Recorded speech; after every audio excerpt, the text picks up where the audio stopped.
آیا د محرم په لومړۍ نیټه د 114 ځله بسم الله لیکل سنت عمل دی؟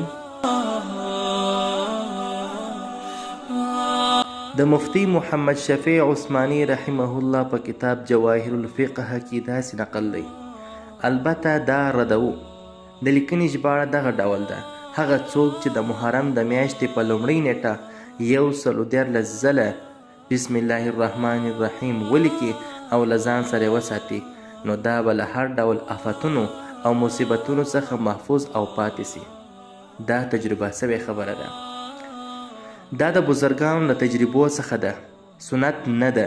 خو بې له دې چې سنت ته کوم زیان ورسوي، په عملي کولو کې کوم حرج نشته، ځکه دا د الله تعالی د اسماء الحسنى لیکل او ذکر کول دي، او بل دا یو مجرب عمل دی. که څوک د محرم د میاشتې په لومړۍ ورځ 114 ځله بسم الله الرحمن الرحیم ولیکي او له ځان سره یې وساتي، نو له آفتونو او مصیبتونو به خوندي وي. خو دا سنت نه دی، یوازې د صالحو بزرګانو تجربه ده. عمل پرې کول جایز دی، خو د شریعت د اصولو خلاف نه دی.